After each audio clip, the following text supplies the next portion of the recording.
Welcome back. The chakra yoga platform we're at here today. The sun setting in the background. It's nice ambiance here at Predator Ridge. And my name is Claudia Sorensen. And this is the fourth of 4 series of Pranayama yoga practice. And we are working on respiratory health. I hope so far that you've been able to add suspension after your exhales, nose breathe more often, and reduce the volume of breath that you've been doing, or slowing the breath down, whether at rest or at exercise. And with that breath suspension, we naturally do that when we sing, when we laugh, when we're intently focusing on something or listening or concentrating.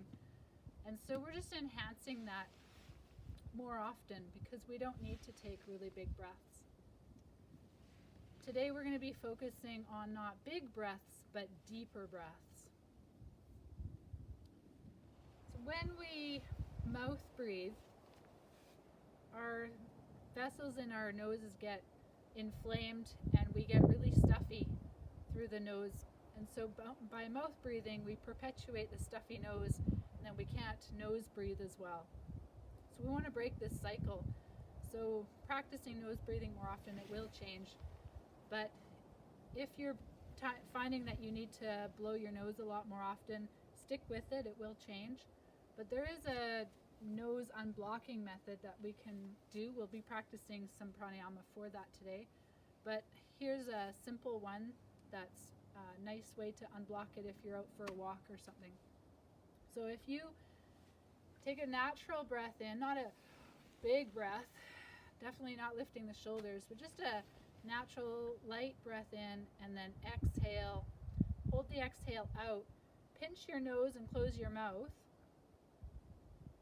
And you're going to tilt your head forward and back for as long as it feels comfortable. Don't strain with that, but just when you feel the first impulse to breathe again, then breathe. So it's not holding your breath as long as you can. But by holding the breath out, pinching your nose, and nodding your head up and down, this helps clear the sinuses so that you'll be able to breathe through your nose again. Now, light breath in, exhale.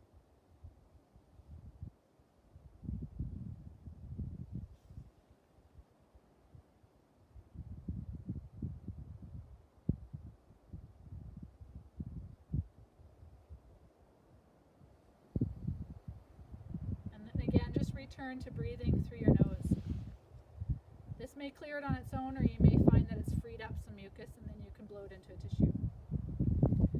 Okay, so our asana practice today is going to be, like I said, about breathing deep.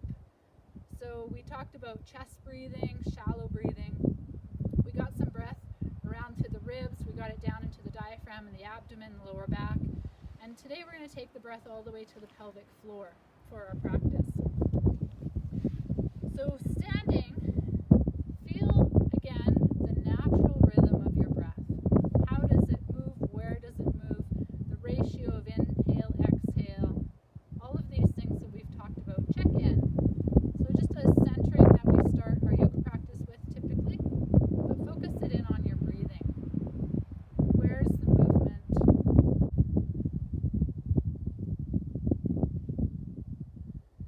If you want to feel it with your hands in different areas for that external tactile sense, feel free to do that.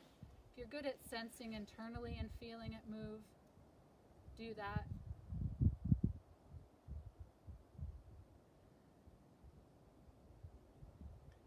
And when we're standing, it's often difficult to feel the pelvic floor if our breath moves all the way to there. So we have 7 diaphragms that we talk about in yoga or in our bodies. And the main breathing diaphragm, certainly. But as that diaphragm moves down into the abdomen, we also have a diaphragm at the pelvic floor, a muscular diaphragm as well, that moves at the same time as the breathing diaphragm. And so I like to think of this as a trampoline effect, and so the organs rest on it, but it supports the organs at the same time. So we want to feel a little bit of movement there. Because it's difficult to sense there when we're standing for some. We're going to do some different postures to feel more movement down into the pelvis.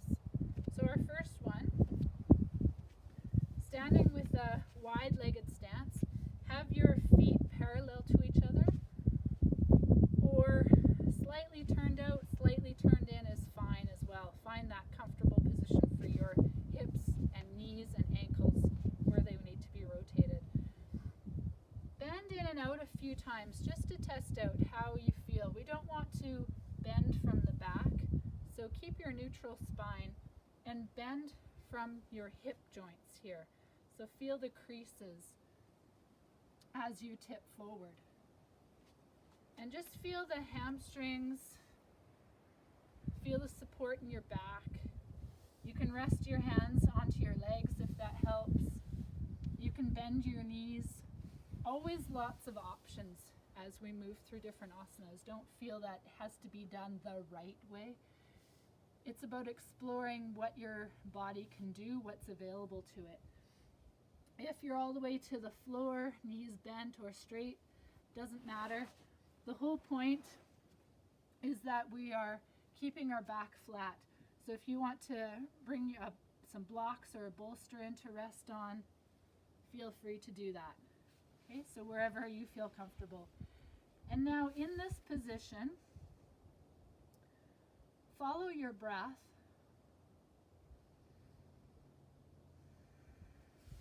And especially breathing into the diaphragm or the abdomen, abdominal breathing. And because we're bent forward, you can emphasize by rolling your inner legs backwards. And with this combination, it helps feel like your sit bones are widening out as you tip forward. And so this helps open through the pelvic floor. And then as you breathe into your abdomen,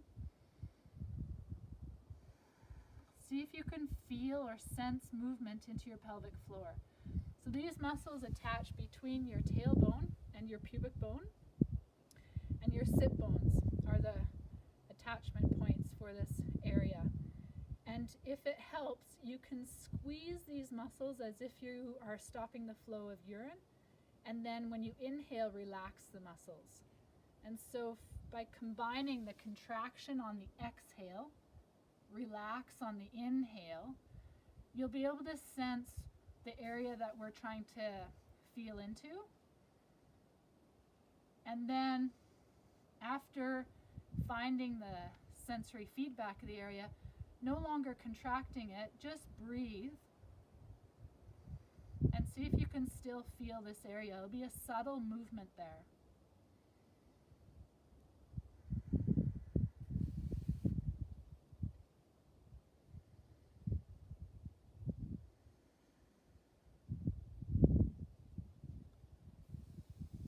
Okay, the next one that we're going to work with to feel into the pelvic floor, this is our deep breathing, so taking the breath down rather than up. We don't want big volume, so even if we're breathing lightly or shallowly, because we don't need big breaths when we're at rest, we can still feel the movement going all the way down to the pelvic floor. So if you want to exaggerate it through this practice, that's great, to really enhance the feel of it, but it's not necessary to breathe big volume. Okay, so come on into a squat, and some people like a narrow squat, a wide squat, or your feet turned out more. So find the right position. You can sit on a bolster so that you don't have to be balancing here. You're welcome to come up onto your toes into your squat. And in this position, the same thing as our forward fold is that we're widening through the pelvic floor, which is often why they say going to the bathroom in a squat is healthier than sitting, because it opens up the pelvic floor and creates an easier passage. So breathing now into the abdomen. Sometimes we do a yoga pose of opening the knees out. which allows a little bit more abdominal breathing here. So just more options, so feeling which is the best squat position for you. And the same thing here, you can contract the pelvic floor muscles as you exhale, or that action of stopping the flow of urine, and then release those muscles as you inhale, so that you can feel the area that we are breathing into. And then eventually just let the muscles stay relaxed, but just use the breath of your breathing diaphragm to drop down into the abdomen and feel these two diaphragms moving together. This is usually the easiest position to feel it in.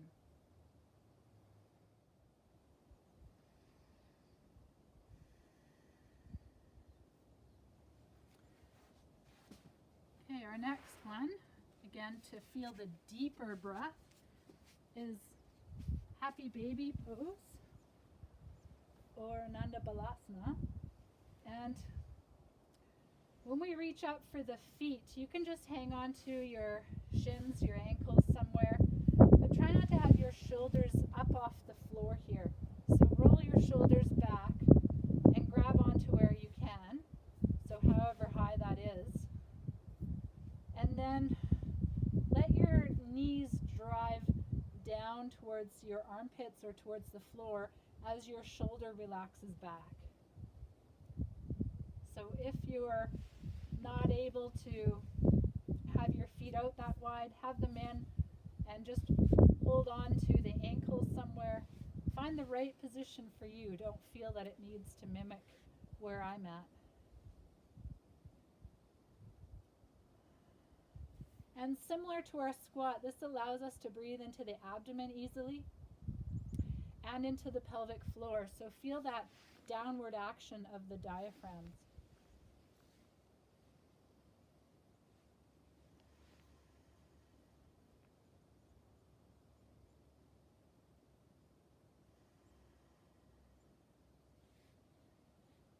As you inhale, you may feel your knees rise up, and as you exhale, feel how you can pull into it a little bit more or drop your knees into it a bit more.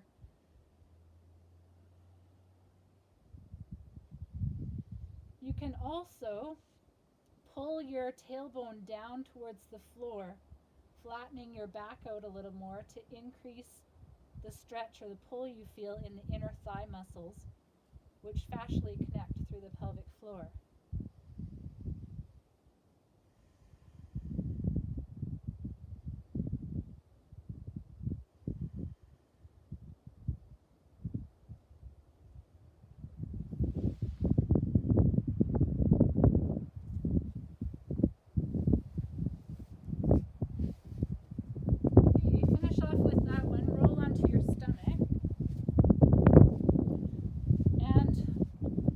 Your forearms over top of each other.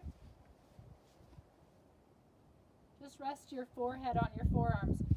Your legs can be wide or they can be together, but just as long as you're relaxed here on your stomach in this mild back bend.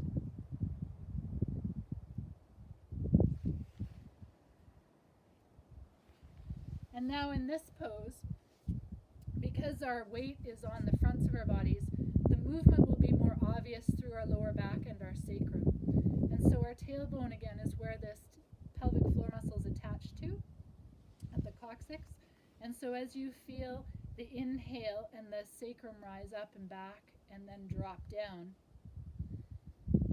sometimes that really helps people feel into the pelvic floor because the attachment is at the tailbone. So gently encourage the breath down into the abdomen, into the lower back, and all the way to the sacrum, tailbone, and therefore pelvic floor.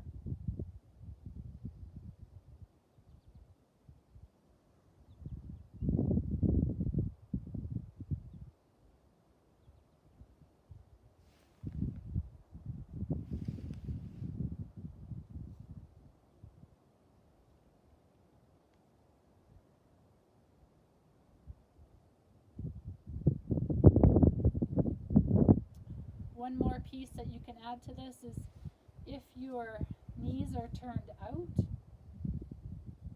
feel the difference of that effect or position compared to if your knees are rolled in and your heels are rolled out. So you're rotating the entire femur or thigh. And does one of those two help you sense into the pelvic floor, the pelvic movement, the sacral movement a little bit easier?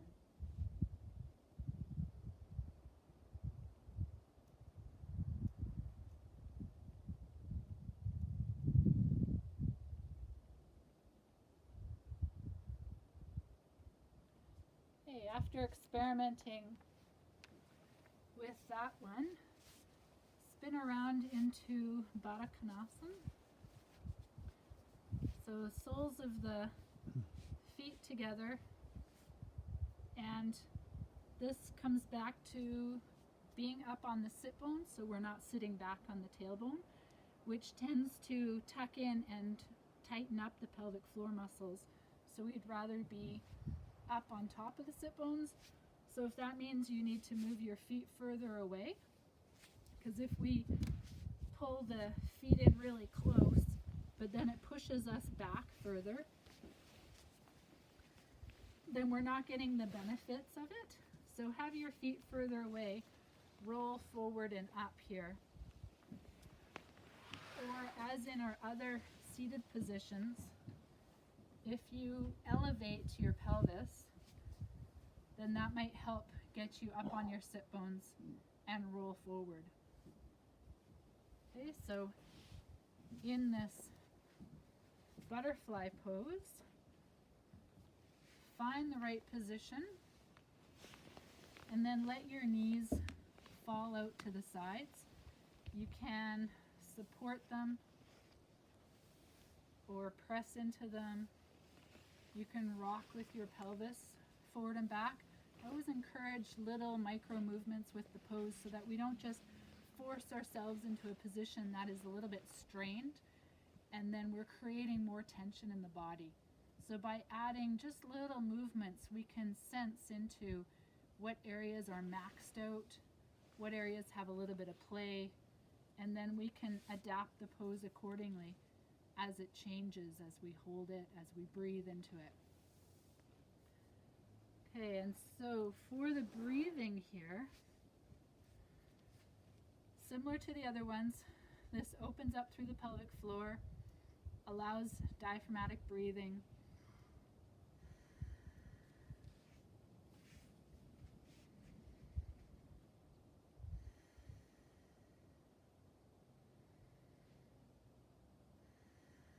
If you want to contract the pelvic floor muscles as you exhale, relax them as you inhale.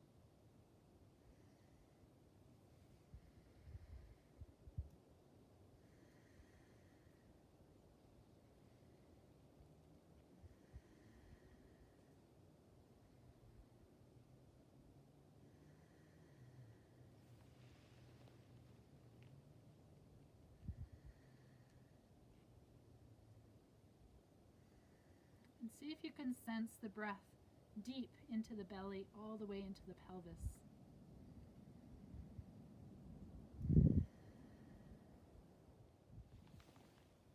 So with your butterfly pose, you can take it down into a reclined butterfly.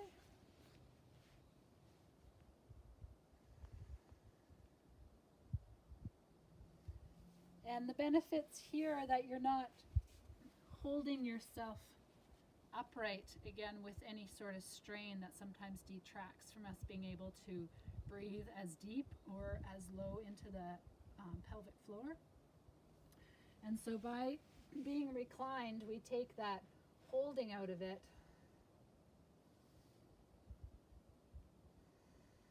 and you might be able to sense into the pelvic floor a little bit easier. So after finish playing with that, or those variations, move into your Shavasana, corpse pose, fetal position, or Makrasana on your stomach.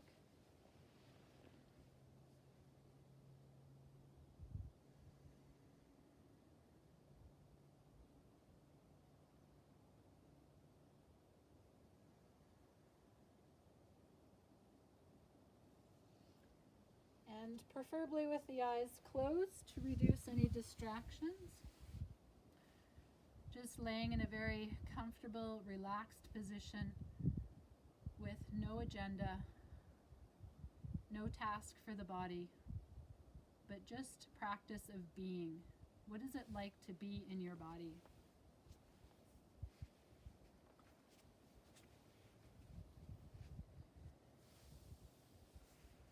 Let everything relax. Let your breath move at its own pace, its own rhythm. Feel where the breath moves. Does it move in the collarbones? Do you feel it move across your shoulder blades? Do you feel the ribs expand?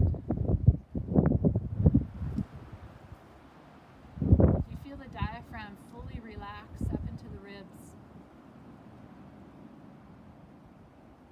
Do you feel your belly move, the belly breath, the lower back breath?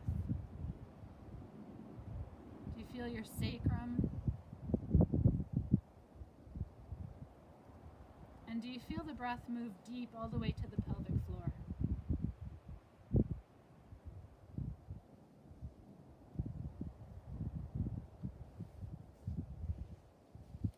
As you relax further and further here in Shavasana, have less and less effort in the breath. So at first you may want to move the breath into these different areas and exaggerate it to feel it more obviously. But then lighten the breath up, less breath, or longer exhales. And see if you can still feel the breath move into all these different areas. More subtle.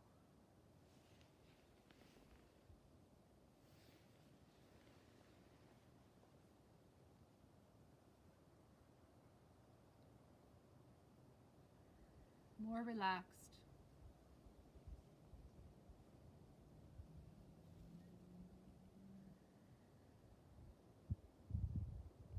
Slowing things down.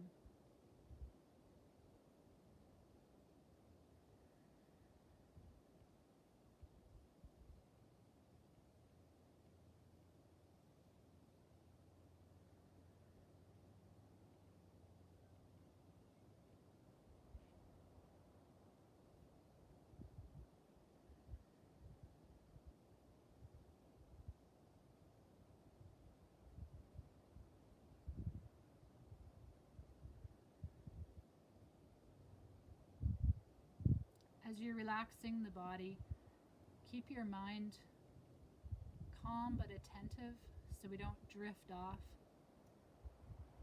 but still staying alert, still staying focused, observing the breath.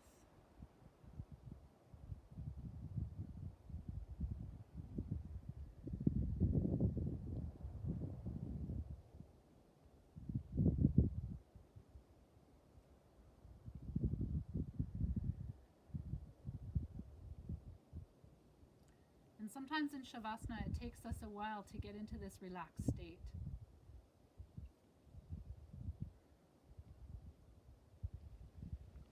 But by working with your pranayama, or your conscious breathing, you can reach it quicker and quicker. And so your Shavasana can just be a couple minutes. Throughout the day, if you practice your pranayama, you can come back into this relaxed state quite easily.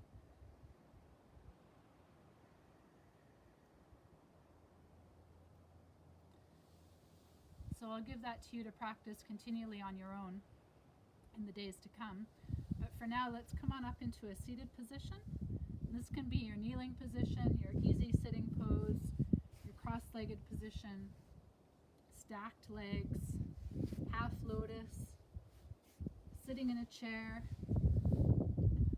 sitting on a bolster, a block.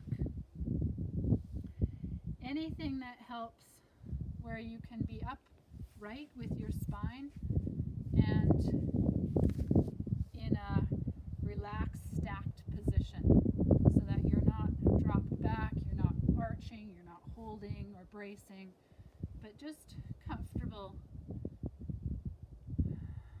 where your breath can flow easily. So, whichever position you've chosen for today, we're going to work with another cleansing breath. This is called Kapalabhati. Your transverse abs are the muscles that wrap around your abdomen. And if you were to do a forced exhale or a cough, you'll feel that tighten up. If you want to feel it externally, find your hip bones, come to the front of them, and then move inwards a little bit to the soft tissue. And then as you exhale or cough forcefully, you'll feel it tighten underneath your fingers. So this action is what we're after, to cinch in and push the breath out of our body.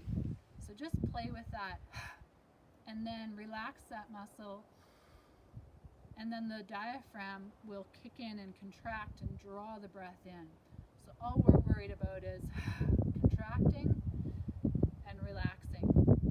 This is not a oblique muscle or a rectus abs muscle contraction like a sit-up. We don't want to drop the rib cage. We're staying tall and stacked. It's just a cinching action, like a belt wrapping around and compressing. And then we're going to breathe through the nose through this one, so if you need to clear your sinuses with the Kleenex or our nose and sinus unblocking exercise we did earlier, then go ahead and do that. And this is going to be fairly rapid. So there's a bellows breath option, which is a bit slower. It's like bellows of like open and fanning action, so it can be a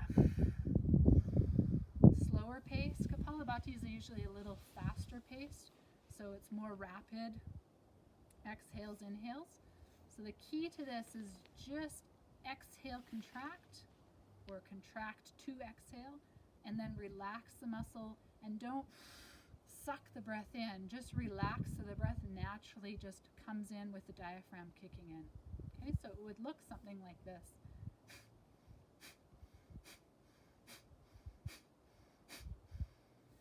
So if after practicing this you feel lightheaded, then again that could be over breathing, or you're not letting the breath move out so much. It's a rapid, too rapid, and drawing the breath in. So really just focus on pushing the breath out. Let it come in on its own. So find your own pace again, what works for you. If at any time you start to feel dizzy or lightheaded, just stop, go back to your natural breath rhythm until you feel better again. Don't push it. There's no competition in yoga. It's just about feeling and exploring where you're at and encouraging the body.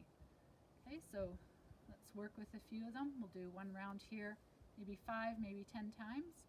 Through the nose, exhale, relax.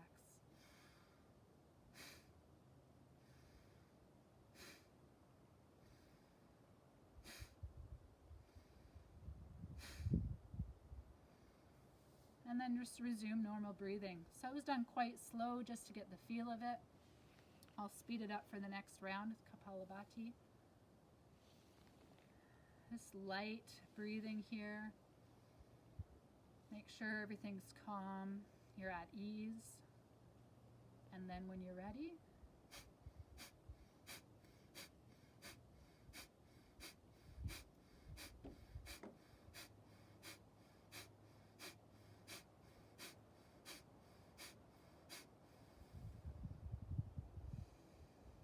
natural rhythm breathing again. So just as a recap here, I'm contracting my muscles to exhale, relaxing them to let the breath come in on its own. It's not a deep breath. After doing a few of those, take a breath in, hold the breath for a moment, and then slowly let the breath all the way out at the end of it before resuming your natural breath. Okay?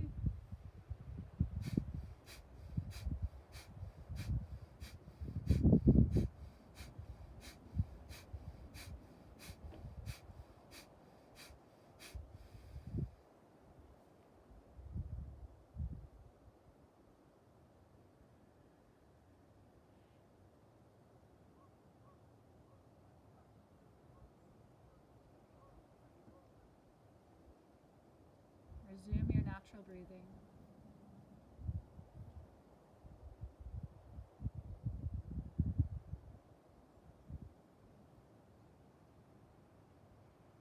Okay, so as a recap for our 4 series of pranayama practice and the benefits of lighter breathing, we have reduced breathing, lighter breathing as one, so not breathing so rapidly, slowing the breath down. We've worked with adding longer exhales, so really slowing the exhale down or allowing more breath out of the body to lengthen the exhale. We don't need to breathe at the upper end all the time, but really get the breath out of the body, all the residual air that we hold on to, especially with things like asthma or other breathing issues. Exhale.